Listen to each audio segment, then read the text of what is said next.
अस्सलाम वालेकुम dear students, my name is Saifur Rahman. बेटा आप लोग कैसे हैं? सब ठीक ठाक हैं? स्टडी कैसी चल रही है? बेटा आज हम जो है वो इलेक्ट्रोमैग्नेटिक इंडक्शन के अंदर जो है वो एक टॉपिक है हमारा, वो पढ़ने जा रहे हैं। हमारा टॉपिक है Faraday's law and Lenz law. तो बड़ा इंटरेस्टिंग सा जो है वो लेक्चर होगा और आपकी तवज्जो की ज़रूरत होगी, ठीक है।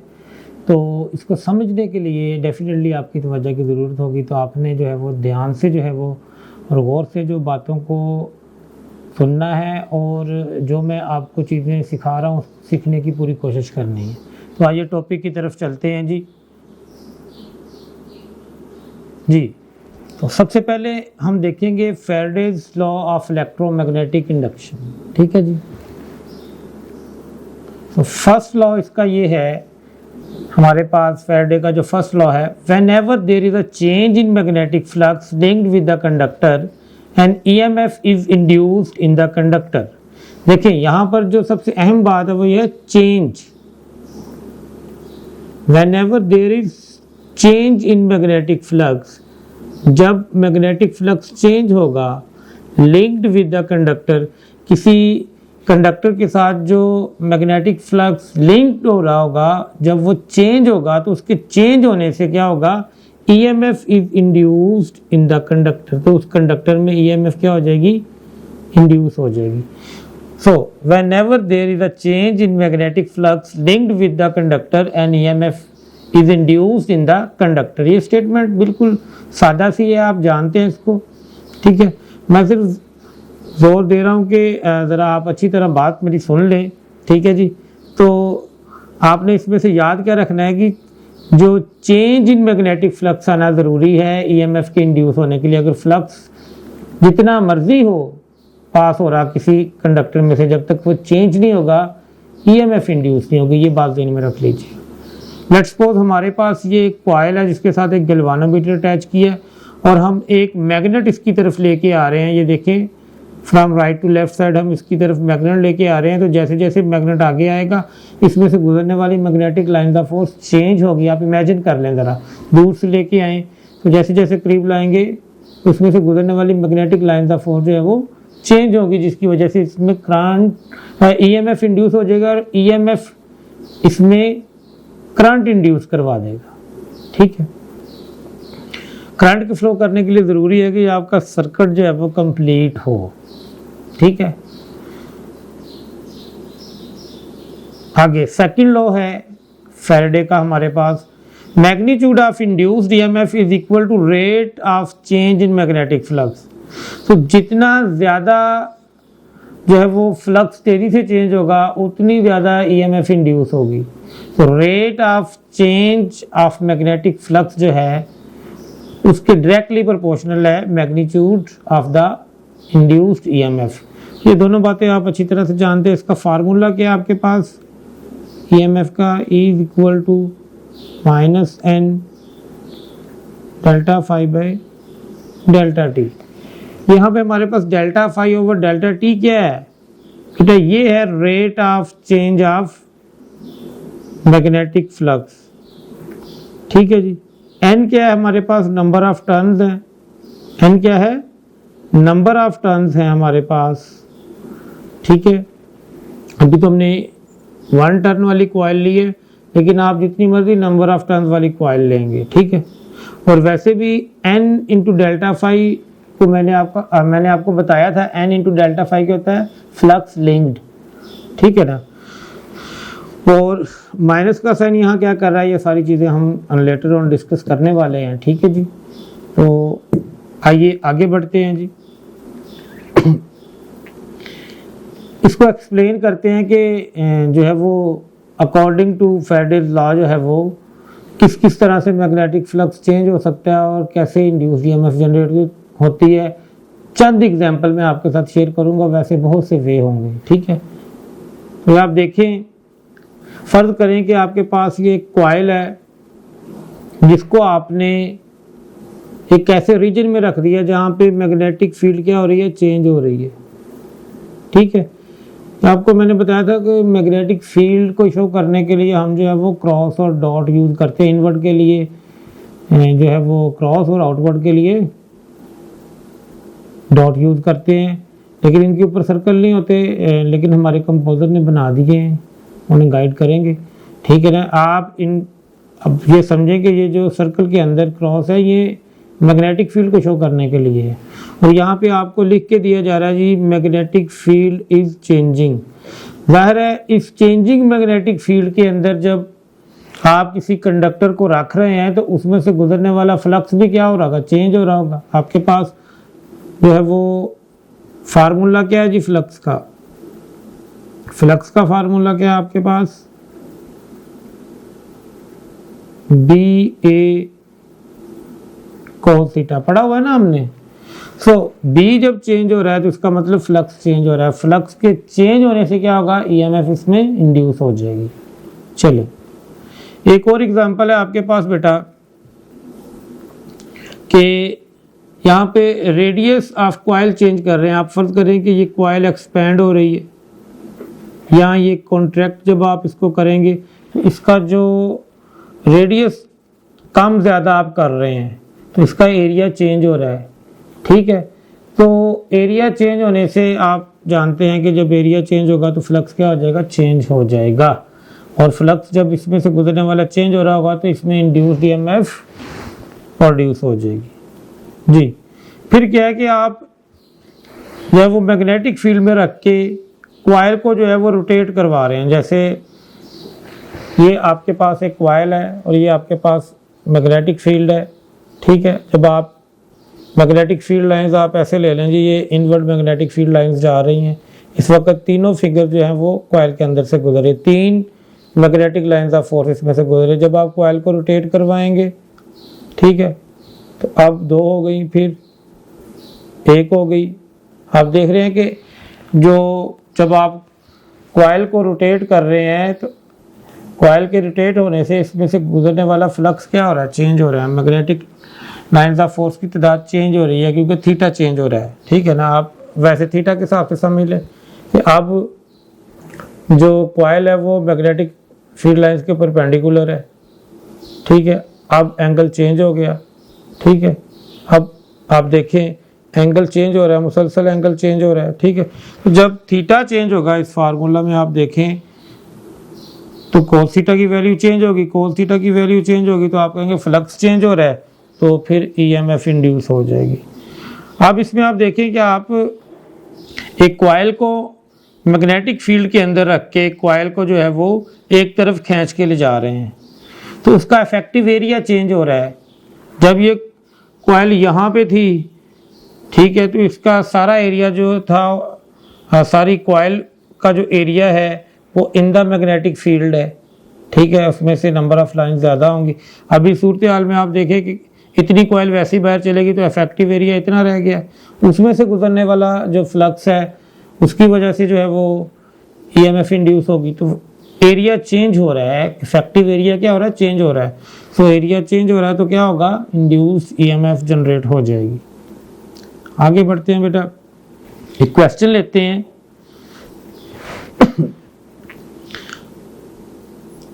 जी, A uniform magnetic field is restricted within a region of radius r। जी, आपने एक रीजन है r रेडियस का, वहाँ पे आपने यूनिफॉर्म मैग्नेटिक फील्ड को जो है रिस्ट्रिक्ट कर दिया कि आपने भी यहीं रहना है, इधर उधर नहीं जाना। सो ये आपके पास रेडियस r है। ठीक है जी, यहाँ पर आपने ये मैग्नेटिक फील्ड को रिस्ट्रिक्ट कर दिया है। ओके, ठीक है जी। The magnetic field changes with time at the rate of delta B over delta t। जी, मैग्नेटिक फील्ड जो है वो at the rate of delta B over delta t change हो रही है। लूप 1, ये आपके पास जो बाहर वाला लूप है ना, इसको हम लूप 1 कह रहे हैं। ये लूप, ये 1 लिखा हुआ है, 1 लिखना चाहिए जी इसको, 1। Loop 1 of radius r greater than small r। ये जो आपके पास लूप 1 है इसका रेडियस r है, ये इसको हम कलर चेंज करके बना देते हैं जी। इसका रेडियस ये है, और डेफिनेटली ये इससे बड़ा है, r is greater than r and closes the region r. ठीक है, इसके अंदर जो है वो ये रीजन पड़ा हुआ है स्मॉल आर रेडियस वाला, जिसके अंदर मैग्नेटिक फील्ड है। And loop 2 of radius r, और आर रेडियस का एक और लूप है 2 is outside the region of the magnetic field, वो कहीं और पड़ा हुआ है, ये पड़ा हुआ है जहाँ पे कोई मैग्नेटिक फील्ड नहीं है, ये लूप 2 पड़ा हुआ है। ठीक है, as shown in the figure below. ठीक है जी, then the EMF generated is, आपने बताना जी ईएमएफ दोनों में कितनी कितनी जनरेट हो रही है। आपके पास फार्मूला क्या है जी फ्लक्स का, is equal to minus N delta phi over delta t. इसको ज़रा ओपन कर लें, आपके पास आ जाएगा minus N delta B A cos of theta. ठीक है जी, ओवर डेल्टा टी लिखा जा सकता है ना ऐसे इसको। ठीक है, सो आप देखें कि ये आपके पास एग्जाम्पल ऐसे है जी, ये आपके पास एक स्मॉल आर रेडियस का जो है वो लूप है, उसके बाहर एक कैपिटल आर रेडियस का लूप है। ये बड़े वाला लूप, इसका रेडियस है कैपिटल आर, इसका स्मॉल आर। यहाँ पे बेटा जो मैग्नेटिक फील्ड है वो इनटू है, क्रॉस से बनाई हुई है ना, इनटू है। ठीक है, और उसका जो एंगल बन रहा है इस इन क्वाइल्स के एरिया वेक्टर के साथ वो कितना है। एरिया वेक्टर आपको पता है perpendicular to the plane of coil होता है, तो ये जो आपके पास प्लेन ऑफ क्वाइल है उसका ये परपेंडिकुलर है। ठीक है, इसको ऐसे कर लें तो आप ये कह लेंगे ये जो है आपके पास ये शो कर रहा है कि एरिया वेक्टर इस तरफ है और इसी तरफ मैग्नेटिक फील्ड अंदर की तरफ आ रही है, तो एंगल क्या हो जाएगा 0। तो आप इसको लिख सकते हैं minus N delta B over delta T, A cos 0 क्या हो गया 1 हो गया, और एरिया की जगह पे आप क्या लिख सकते हैं पाई आर स्क्वायर, क्या लिख सकते हैं पाई आर स्क्वायर, क्या लिख सकते हैं पाई आर स्क्वायर, क्या हो जाएगा minus N delta B over delta T pi R square. अब आर आप बताएं कि जी कौन सा लें, स्मॉल आर लें कि कैपिटल आर लें। यहाँ तो लिखा हुआ है लूप 1 के लिए तो कैपिटल आर था ना, लूप 1 में जो ईएमएफ इंड्यूस हो रही वो बताने जा रहे हैं आप, उसका रेडियस तो क्या था कैपिटल आर। लेकिन बेटा हमेशा इफेक्टिव एरिया लेते हैं जहाँ पे मैग्नेटिक फील्ड हो, वो कौन सा है स्मॉल आर वाला है ना, तो स्मॉल आर आएगा जी। तो इसमें जो ईएमएफ इंड्यूस हुई लूप 1 में वो कितनी है minus N delta B over delta T pi R square, और ए की टर्न है तो एन की जगह पे क्या आ जाएगा 1, तो रह जाएगा minus delta B over delta T pi R square. तो लूप 1 में यही है जी, लूप 1 का तो ठीक लिख दिया, लूप 1 के हिसाब से तो ये आंसर ओके है, ये आंसर भी ओके है। लूप 1 के हिसाब से ये 3 ऑप्शन हैं, ये तो नहीं हो सकता। अच्छा, जो लूप 2 है वो तो outside the region of magnetic field पड़ा हुआ है, उसमें तो कोई फ्लक्स चेंज हो ही नहीं रहा, तो उसमें कोई ईएमएफ इंड्यूस नहीं होगा। ठीक है, तो आप ऑप्शन कौन सी लेंगे जी अल्फा। ठीक है, लूप 1 में से इतनी ईएमएफ इंड्यूस हो रही है, लूप 2 की 0 है। आगे चलें जी, समझ आ गई है, चलें आगे बढ़ते हैं जी।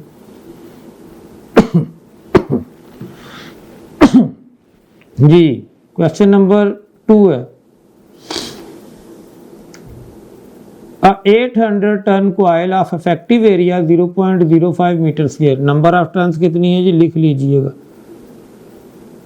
नंबर ऑफ टर्न्स कितनी है 800, इफेक्टिव एरिया कितना है 0.05 metre square is kept perpendicular to a magnetic field.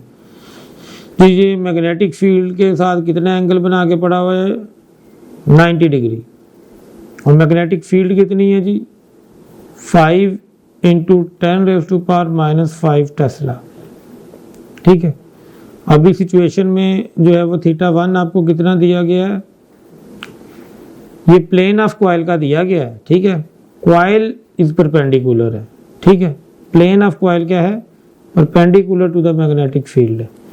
When the plane of coil is rotated by 90 degree, जब आप प्लेन ऑफ कॉइल को 90 डिग्री रोटेट कर देंगे, जहां वो पहले पड़ा था वहां से 90 डिग्री रोटेट कर देंगे। ठीक है, around any of its coplanar axis in 0.1 second. Time कितना है 0.1 second. The EMF induce in the coil will be, तो आपने EMF बतानी है जी कितनी होगी। ठीक है, क्वेश्चन देख लें। आपने कॉइल को रोटेट दोबारा 90 डिग्री से किया, ये पॉइंट भी नोट कर रखें जी। आप इस सिचुएशन को ऐसे ले सकते हैं कि ये आपके पास एक कॉइल है, ओके, और ये कॉइल जो है ये मैग्नेटिक फील्ड के परपेंडिकुलर पड़ी है यूं, तो मैग्नेटिक फील्ड ऐसे है और ये कॉइल इसके परपेंडिकुलर। ठीक है, क्लियर हो गया। सो आपने इंड्यूस्ड EMF निकालनी तो डेफिनेटली आप delta phi over delta T करेंगे। ठीक है, n से मल्टीप्लाई करेंगे और माइनस का साइन आएगा अकॉर्डिंग टू फैराडे लॉ। ठीक है, तो हम पहले डेल्टा फाई निकाल लेंगे। डेल्टा फाई जो है वो आप कह सकते हैं फाई 2 माइनस फाई 1 से निकालेंगे, फाइनल माइनस इनिशियल करके। ठीक है, दो सिचुएशंस होगी ना।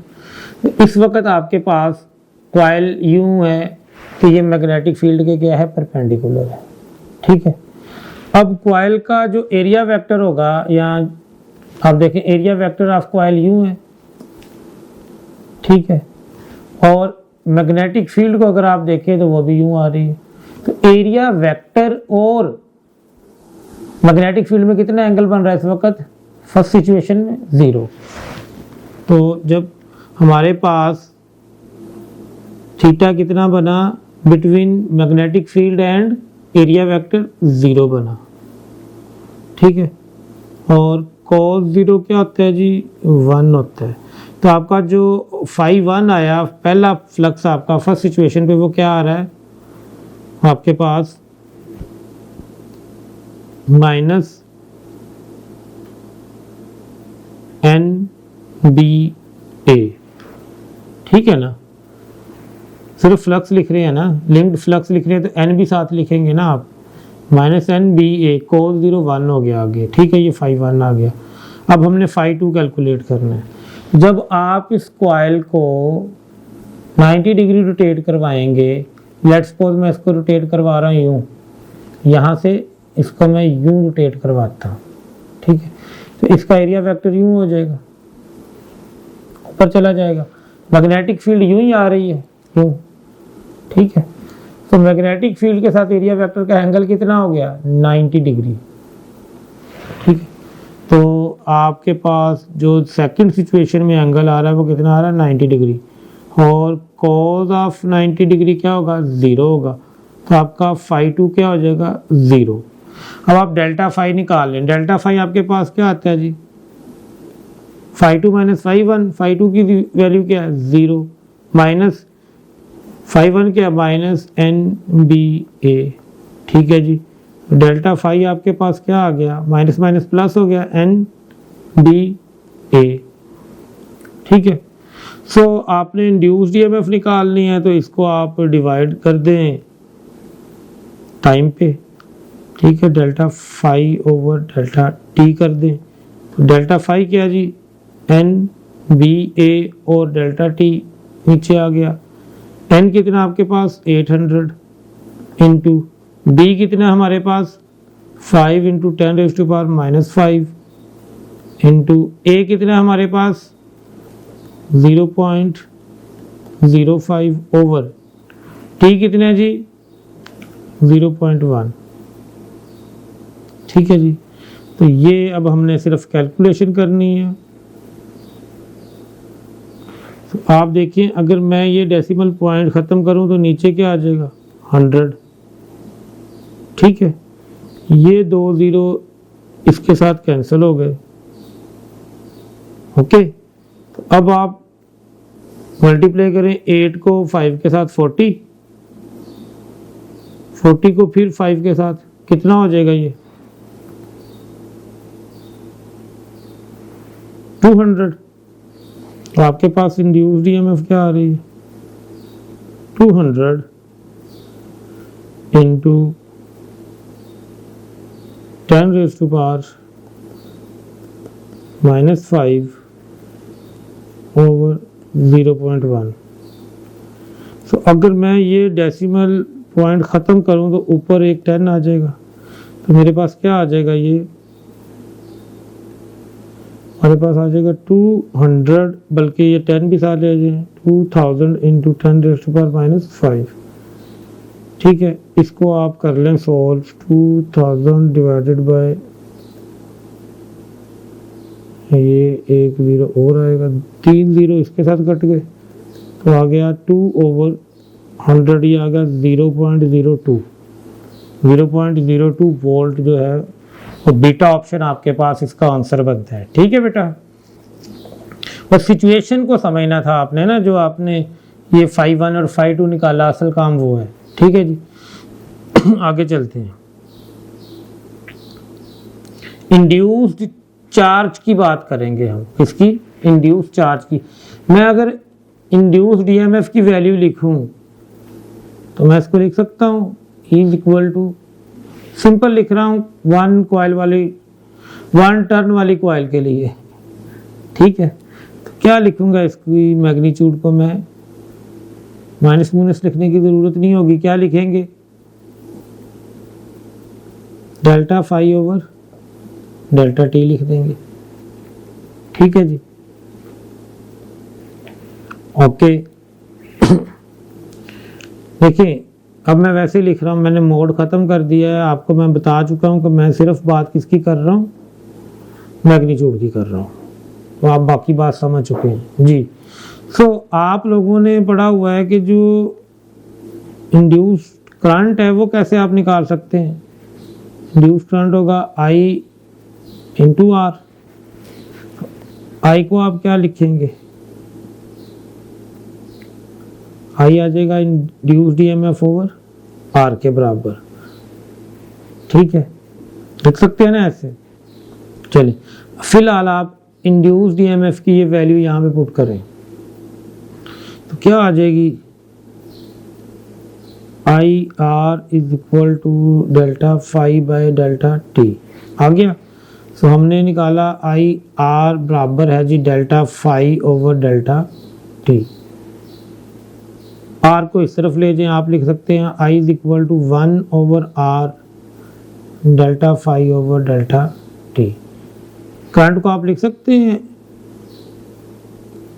Q ओवर T, लिख सकते हैं ना, delta Q in charge per unit time. हम क्योंकि इंड्यूस चार्ज निकालने जा रहे हैं ना, ये हो जाएगा 1 over R delta phi over delta T. Delta T से कैंसिल हो गया, तो आपके पास इंड्यूस्ड चार्ज जो है वो आ गया 1 over R into delta phi. इसमें नोट करें कि जो आपके पास इंड्यूस्ड चार्ज है वो इंडिपेंडेंट ऑफ टाइम आया है, इंडिपेंडेंट ऑफ टाइम। ठीक है जी, किया आपने इसको नोट। चलें इससे आगे चलते हैं। The magnetic flux through a circuit of resistance R changes by an amount of delta phi in time delta t, then total quantity of electric charge Q that passes any point in circuit during the time delta t is represented by। अभी करके आए हैं, क्या होता है जी formula, Q का formula क्या होगा, Q will be equal to 1 over R, ठीक है जी, इंटू डेल्टा फाई। यही होगा ना आपके पास, यस, ये भी हम प्रूफ भी करके आए हैं, याद कर लें इसको। आगे चलते हैं जी। अच्छा क्वेश्चन है जी ये, in a coil of resistance 10 ohm, resistance कितनी है 10 ohm, induce current developed by changing magnetic flux through it is shown in the figure as a function of time. आपके पास एक कॉइल है 10 ओम रेजिस्टेंस की, ठीक है, उसमें से फ्लक्स के चेंज होने से जो करंट उसके अंदर जो इंड्यूस हो रहा है, फ्लक्स के चेंज होने से जो करंट इंड्यूस हो रहा है वो as a function of time आपको ग्राफ में दिखाया गया है जी। ये ग्राफ देख लिया अच्छी तरह से, इधर करंट है इधर टाइम है, ठीक है। The magnitude of change in flux through the coil in weber, आपने चेंज इन फ्लक्स निकालना है। क्या निकालना है? चेंज इन फ्लक्स निकालना है, डेल्टा फाई निकाल के दें, ठीक है जी। ये क्वेश्चन है आपके पास, तो आप देखें ये आपके पास आई टी ग्राफ है, तो इसका अगर हम एरिया निकालें तो एरिया इसका क्या आएगा, हाफ ऑफ बेस, बेस क्या है जी 0.1 और ये टाइम है, मल्टीप्लाई बाय इनटू हाइट ये 4, तो ये आपके पास 2 इंटू कितना आ गया एरिया, इसका एरिया कितना आ गया 0.2। देखें, और एरिया आया कैसे, आपने करंट को मल्टीप्लाई किया है टाइम से, तो ये तो आ गया चार्ज, ठीक है। ये क्या आ गया, चार्ज आ गया आपके पास। तो अभी हमने पढ़ा था कि Q जो है वो बराबर होता है 1/r इंटू डेल्टा फाई। तो डेल्टा फाई किसके बराबर आएगा, वो आएगा ना बराबर, फिर R को इधर ले जाए उठा के, R इंटू Q हो जाएगा। R कितना आपके पास 10 इंटू 0.2 करें तो आपके पास डेल्टा फाई कितना आ रहा है 2। तो ये हमारे पास आंसर बीटा आना चाहिए, ठीक है जी। जी अभी हम जो है वो इंड्यूस करंट और लेंज़ लॉ के बारे में पढ़ेंगे, लेकिन इससे पहले हम जो है वो जी direction of induce current and Lenz law, अब ये हमारा टॉपिक होगा और ये बड़ा इंटरेस्टिंग टॉपिक है, ठीक है। तो इसमें आपकी मज़ीद तवज्जो की जो है वो अटेंशन की जो है वो ज़रूरत है। सबसे पहले हम इसे डिफाइन कर लेते हैं जी। According to Lenz law the direction of induced current is such that it opposes the cause producing it. Lenz law के मुताबिक जो इंड्यूस्ड करंट है वो अपनी डायरेक्शन इस तरह से सेट करेगा कि वो अपने काज को अपोज कर सके, जिस वजह से वो इंड्यूस हो रहा है उसको वो अपोज कर सके, ठीक है। सेकंड, आपने ये एमसीक्यू है, आप बड़ा इंपॉर्टेंट ये आपने याद रखना है कि जो लेंज़ लॉ है it is based on law of conservation of energy, based on law of conservation of energy. ये आर्टिकल आपने आधा शॉर्ट क्वेश्चन भी पढ़ा हुआ है, ठीक है ना। आगे चलेंगे जी। जी find the direction of induced current by using Lenz law, ठीक है जी। सो ये हमारे पास एक कॉइल है, ठीक है जी। ये जो रेड कलर का सर्कल है ये एक कॉइल है, ठीक है। और इसको आपने मैग्नेटिक फील्ड के अंदर रखा हुआ है, मैग्नेटिक फील्ड इंक्रीज हो रही है, ठीक है। तो इसका मतलब है कि जो इंड्यूस करंट होगा उसकी काज क्या होगी, इंक्रीजिंग मैग्नेटिक फील्ड। क्या होगी, इंक्रीजिंग मैग्नेटिक फील्ड। ये आपके पास एक कॉइल है, ओके, और इसमें जो मैग्नेटिक फील्ड है वो into the plane, into the board, into the screen है, और वो इंक्रीज हो रही है। क्या हो रही है, इंक्रीज हो रही है। सो लेंज़ लॉ के मुताबिक जो इंड्यूस करंट है उसको क्या करना है, उसको इस को इंक्रीज नहीं होने देना, उसको इसको इंक्रीज नहीं होने देना, इसको अपोज करना है। तो मैग्नेटिक फील्ड इनटू इंक्रीज हो रही है, सो इसमें ऐसा करंट होना चाहिए जिसकी वजह से मैग्नेटिक फील्ड बाहर की तरफ बने, अंदर जाने की बजाय बाहर की तरफ आए। ठीक है, अंदर जाने की बजाय मैग्नेटिक फील्ड इसके अंदर बढ़ रही है ना, तो वो कम कब होगी? जब ये कॉइल अपने अंदर ऐसा करंट जनरेट करे जिसकी मैग्नेटिक फील्ड बाहर की तरफ आ रही हो, ताकि वो उसको अपोज करे और डिक्रीज कर सके। ठीक है, अब आप करंट की वो डायरेक्शन लें जिसकी वजह से जो है वो मैग्नेटिक फील्ड आउटवर्ड होनी चाहिए, और वो राइट हैंड रूल के मुताबिक अगर आप करंट एंटी क्लॉकवाइज लेते हैं तो ये थंब किस तरफ है? आउटवर्ड, यानी मैग्नेटिक फील्ड आउटवर्ड आ रही। इसमें जो करंट है वो एंटी क्लॉकवाइज होना चाहिए। एंटी क्लॉकवाइज करंट लेंगे ना आप, तो आप देखिए मैग्नेटिक फील्ड बाहर की तरफ आएगी और वो इसको डिक्रीज करेगी। ठीक है, तो एंटी क्लॉकवाइज जो है वो हम करंट इसमें फ्लो करना चाहिए, anti clockwise. Okay, second example है जी, अब मैग्नेटिक फील्ड जो है वो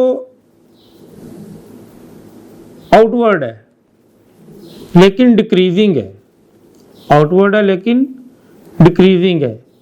सो अब करंट किस डायरेक्शन में होगा? देखिए अब आपके पास जो है ना वो मैग्नेटिक फील्ड बाहर की तरफ आ रही है और वो डिक्रीज हो रही है। तो काज क्या है? डिक्रीज।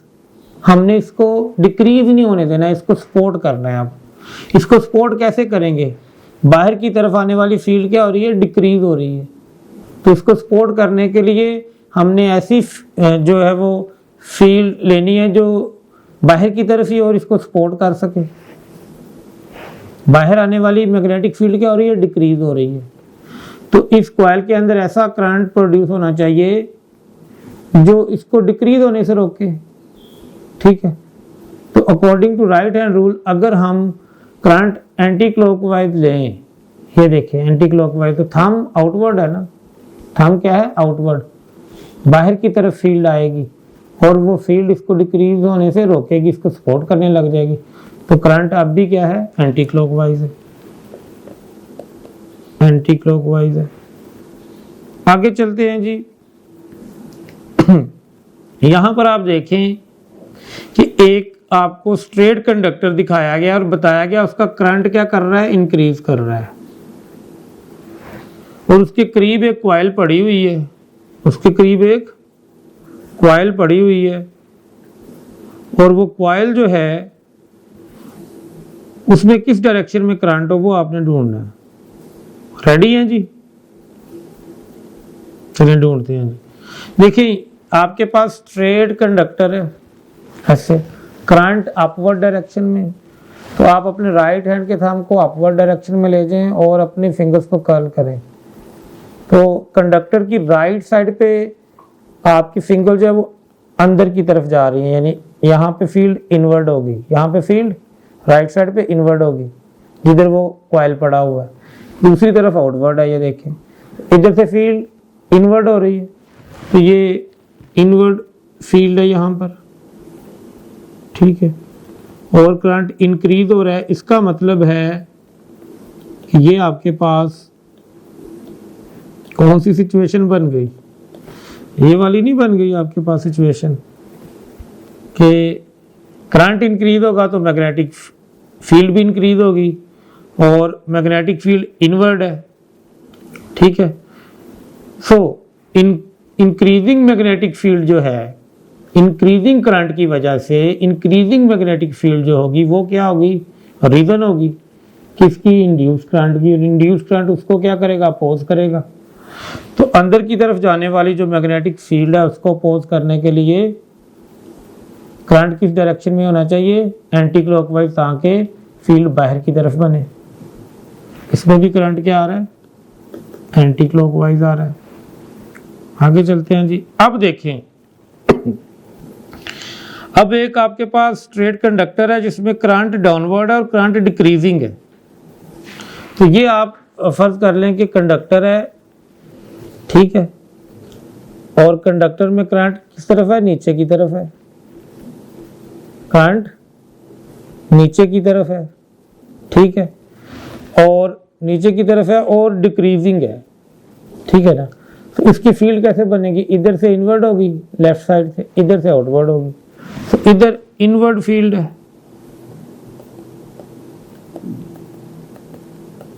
लेकिन अब करंट डिक्रीजिंग है तो आपके पास जो उसकी वजह से मैग्नेटिक फील्ड है वो भी क्या डिक्रीजिंग होगी, उसको डिक्रीज होने से रोकना है। ठीक है, जो मैग्नेटिक फील्ड अंदर दाखिल हो रही है वो कम हो रही है, तो आप अंदर की तरफ और मैग्नेटिक फील्ड दाखिल कर दें। तो अब आप डायरेक्शन क्या लें, क्लॉकवाइज ले लें, क्लॉकवाइज डायरेक्शन लें ताकि मैग्नेटिक फील्ड अंदर की तरफ बने।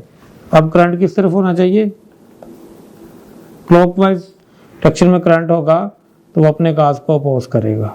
ठीक है जी, आगे चलें जी, और प्रैक्टिस करनी है अभी आपने इसकी जी। ये एक आपको सिचुएशन दी गई है कि आपके पास एक कॉइल है बड़ी वाली, उसके अंदर करंट इस डायरेक्शन में है, एंटी क्लॉकवाइज करंट उसके अंदर फ्लो कर रहा है। ठीक है, एंटी क्लॉकवाइज है ये, ऐसे जगह जगह बना के देख लें। ठीक है जी, और ये करंट डिक्रीजिंग है, तो बताएं कि जो इसके अंदर कॉइल पड़ी हुई है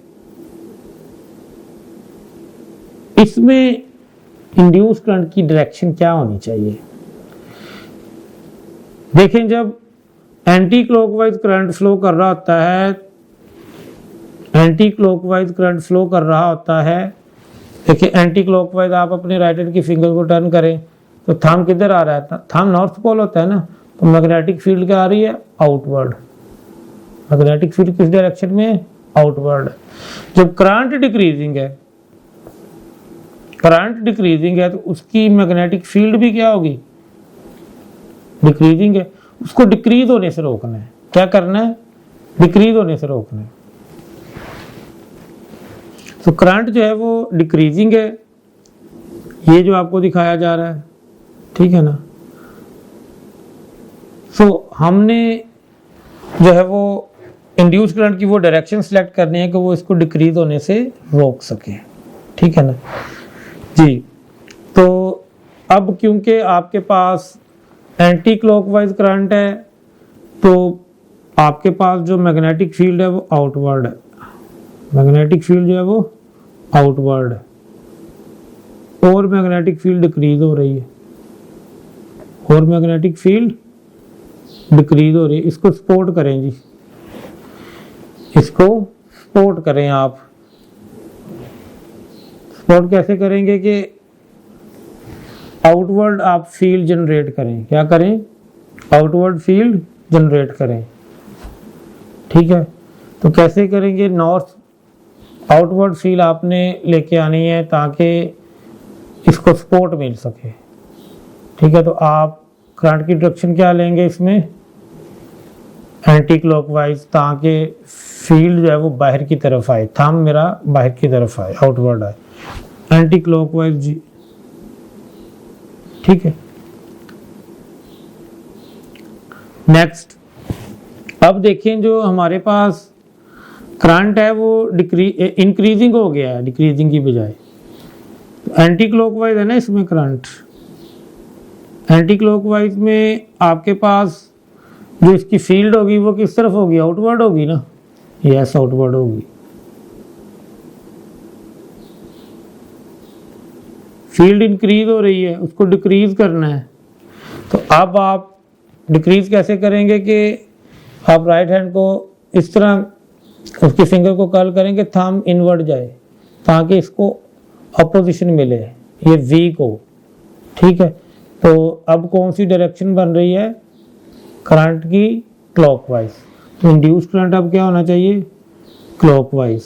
इसमें एंटी क्लॉकवाइज था, इसमें क्या होना चाहिए, क्लॉकवाइज जी। आप देखें, अब एक मैग्नेट को आप कॉइल की तरफ लेके आ रहे हैं, नॉर्थ पोल की फॉरवर्ड मोशन जो है वो रीजन बन रही है इंड्यूस्ड करंट की। तो नॉर्थ पोल को आगे बढ़ने से रोकना है, तो नॉर्थ के सामने क्या बनना चाहिए, नॉर्थ, नॉर्थ के सामने क्या बनना चाहिए, नॉर्थ, और जिधर नॉर्थ होता है उधर एंटी क्लॉकवाइज करंट होता है। क्या होता है, एंटी क्लॉकवाइज करंट होता है। ठीक है, याद रख लें, ये मैंने पहले भी बताया था आपको, एफएससी में भी पढ़ाया हुआ है।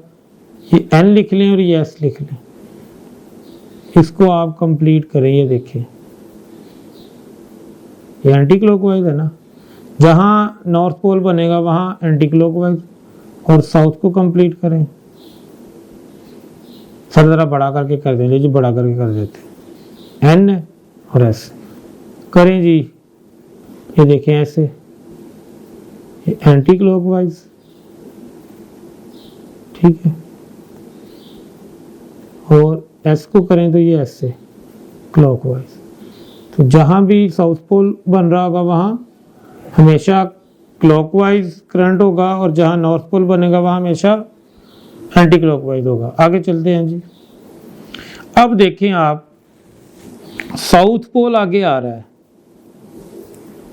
मोशन फॉरवर्ड है ना, तो साउथ को आगे आने से रोकने के लिए इधर क्या बनना चाहिए, साउथ। ठीक है, साउथ को आगे आने से रोकने के लिए क्या बनना चाहिए, साउथ बनना चाहिए। तो साउथ बनेगा तो करंट क्या होगा, क्लॉकवाइज। जी बच्चों आ जाएं, वापस ब्रेक से आ जाएं, सारे बच्चे आ जाएं। हम कौन सा टॉपिक पढ़ रहे थे, डायरेक्शन हम फाइंड कर रहे थे इंड्यूस करंट की बाय यूजिंग लेंज़ेज़ लॉ।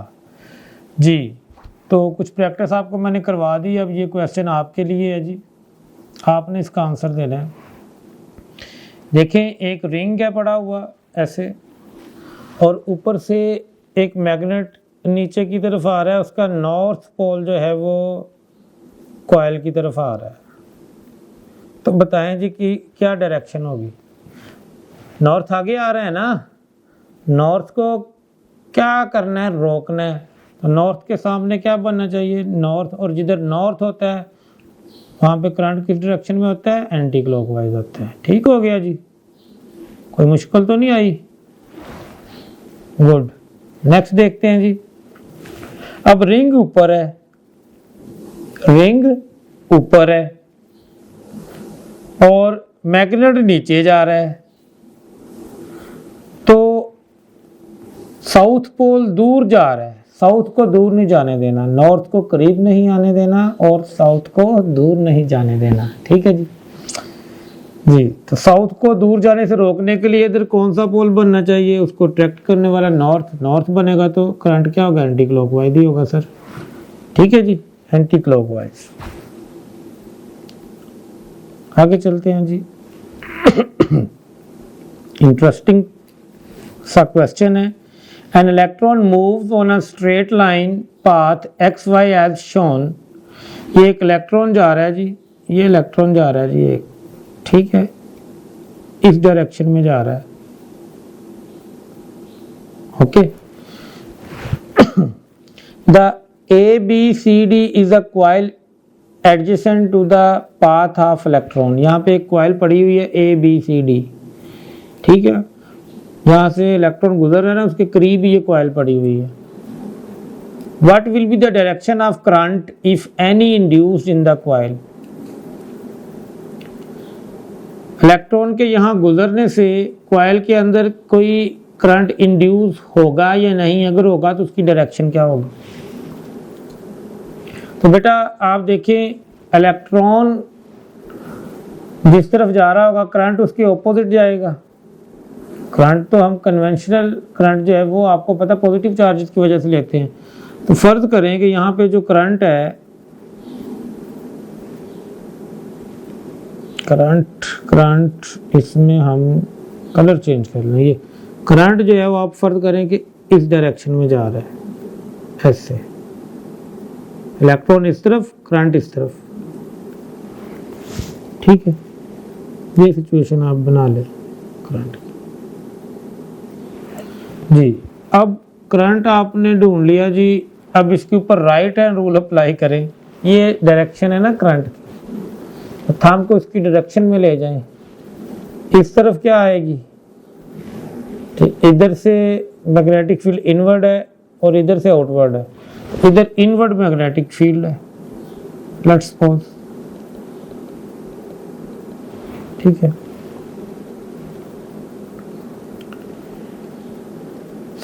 जब ये इलेक्ट्रॉन यहां से स्टार्ट करेगा, आगे जा रहा होगा, ठीक है, तो करंट जो है वो इधर से आपको पता है इसके ऑपोजिट चल रहा है।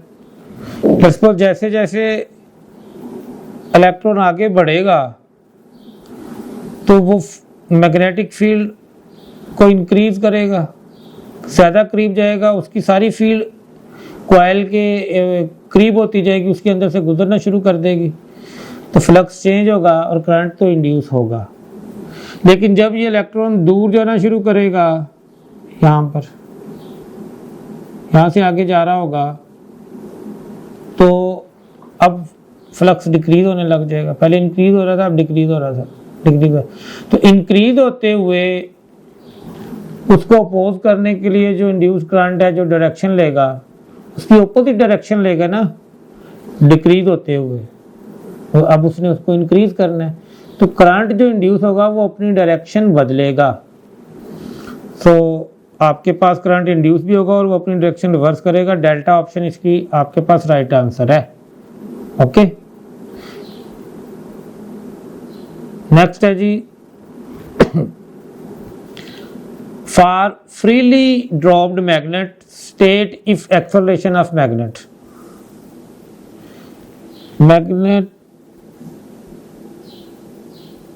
जी, freely dropped magnet state if acceleration of magnet. ये आपके पास एक मैग्नेट नीचे जा रहा है, ठीक है, तो मैग्नेट जैसे जैसे नीचे जाएगा इसका साउथ पोल दूर होने की कोशिश करेगा इस कॉइल से। फ्लक्स चेंज होने की वजह से ये कॉइल इसको दूर जाने से रोकेगा, वो इधर अपना नॉर्थ पोल बना लेगा, साउथ को दूर नहीं जाने देना, ठीक है जी। तो इधर नॉर्थ बन जाएगा, तो वो इसको अट्रैक्ट करेगा, इसको रोकेगा जाने से, इसका एक्सेलरेशन कम होगा ना मैग्नेट का। मैग्नेट को रोकने वाला कोई ना आता तो मैग्नेट आराम से निकल जाना था, अब उसको रोकने वाला है तो वो जरा उसके अंदर जो एक्सेलरेशन है वो कम हो जाएगा। ए लेस देन जी आना चाहिए जी। यस, आगे बढ़ते हैं जी। A metal ring is held horizontally and bar magnet is dropped through the ring with its length along the axis of the ring। ये आपके पास एक रिंग है, ऊपर से एक मैग्नेट को आप गिरा रहे हैं, ठीक है ना। ये आपके पास एक रिंग है, ऊपर से मैग्नेट को आप गिरा रहे हैं। The acceleration of the falling magnet, sorry ये रिंग है, मैग्नेट को ऊपर से गिरा रहे हैं, हाँ मैग्नेट को गिरा रहे हैं, तो ये मैग्नेट जब यहाँ पे आएगा तो अगर इसका जो भी पोल है उसको ये अपोज करेगा, वही पोल इधर बन जाएगा। नॉर्थ आ रहा है तो नॉर्थ के सामने नॉर्थ बनेगा, तो वो इसको अपोज करेगा, नीचे नहीं आने देगा, तो इसमें एक्सेलरेशन डिक्रीज होगा, इसका मैग्नेट का एक्सेलरेशन डिक्रीज होगा। क्या आएगा जी? लेस देन जी आएगा।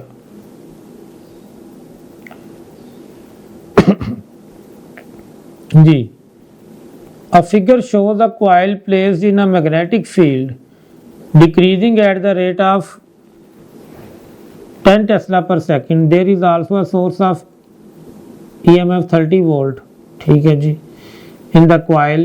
Find the magnitude and direction of the current in the coil। आपने मैग्नीट्यूड भी बतानी है और डायरेक्शन ऑफ करंट भी बतानी है। आ जाए जी जरा, ऑप्शंस हमारे पास हैं।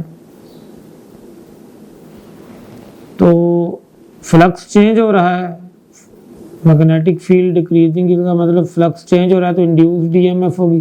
पहले इंड्यूस्ड ईएमएफ निकाल लो, ओके, इंड्यूस्ड ईएमएफ निकालो। इंड्यूस्ड ईएमएफ क्या आएगी आपके पास? सर वो change of rate of change of flux होगी, ठीक है जी। इसकी वैल्यू कैसे आएगी जी? आपके पास delta B over delta T into A करने से आ जाएगी। कर दें फिर जी, डेल्टा बी ओवर टी कितना दिया हुआ आपको 10 टेस्ला पर सेकंड, एरिया कितना दिया हुआ है 2, तो 20 वोल्ट जो है इसमें ईएमएफ इंड्यूस हो रही है, ठीक है। 20 वोल्ट ईएमएफ क्या हो रही है इसमें इंड्यूस हो रही है, और इंड्यूस्ड ईएमएफ जो आपके पास है, अब देखें कि वो इस बैटरी को सपोर्ट करेगी या इसको अपोज करेगी, ठीक है जी। सो आपके पास यहाँ पे जो मैग्नेटिक फील्ड है वो आउटवर्ड दिखाई गई है। हम आपका आउटवर्ड करें तो इसमें करंट किस डायरेक्शन में होना चाहिए, आउटवर्ड करें तो एंटी क्लॉकवाइज होना चाहिए, यानी इसमें इंड्यूस्ड ईएमएफ के अकॉर्डिंग करंट ऐसे फ्लो करेगा। यानी इधर अगर मैं बैटरी एक और लगाऊं तो उसका पॉजिटिव इधर लगेगा और नेगेटिव इधर लगेगा, क्योंकि करंट ये इंड्यूस्ड ईएमएफ वाली बैटरी लगाई है मैंने। तो आपको पता है ना कि करंट तो हमेशा पॉजिटिव टू नेगेटिव ही जाता है। तो ये बैटरी इसको सपोर्ट कर रही है या अपोज कर रही है, सर अपोज कर रही है। तो नेट आपके पास जो वोल्टेज बचेगा वो कितना बचेगा, दोनों का डिफरेंस ले लें तो वो कितना बचा आपके पास, ई कितना बच गया आपके पास, जो ई नेट आया वो कितना आ गया 30 - 20 करें तो 10 वोल्ट आ गया, ठीक है जी। आपने करंट निकालना है जी, भाई ये ज्यादा था ना तो अब इसकी चलेगी, करंट की डायरेक्शन तो फिर ये होगी, इसका पॉजिटिव इधर से भेज रहा है, ये डायरेक्शन होगी, ठीक है। इसकी तो नहीं चलेगी, ये तो छोटी बैटरी थी, ठीक है। 10 वोल्ट आपके पास नेट वोल्टेज आ गया, और आर कितना दिया हुआ है, आई क्या होता है ही ओवर आर कर दें, 10/5 करें 2 एम्पियर आएगा, लेकिन आएगा clockwise, 2 ampere clockwise, 2 ampere clockwise, 2 ampere clockwise, ठीक है जी, यस जी। बहुत ही आसान क्वेश्चन है। A wire loop is rotated in a magnetic field, the frequency of change of direction of induced EMF is। आप एक वायर लूप को मैग्नेटिक फील्ड में rotate करवा रहे हैं, तो frequency of direction of induced EMF बताएं, कितनी बार उसकी डायरेक्शन चेंज होगी, frequency of change of direction बतानी है जी। या आप इस तरह एग्जांपल ले लें कि यहाँ पे कोई मैग्नेटिक फील्ड पड़ी है, तो इसको आप एक रोटेशन कंप्लीट करवाएं, इसकी ये साइड जो भी मेरी तरफ है 180 के बाद ये चले जाएगी आपकी तरफ, और फिर 180 के बाद आ गई मेरी तरफ।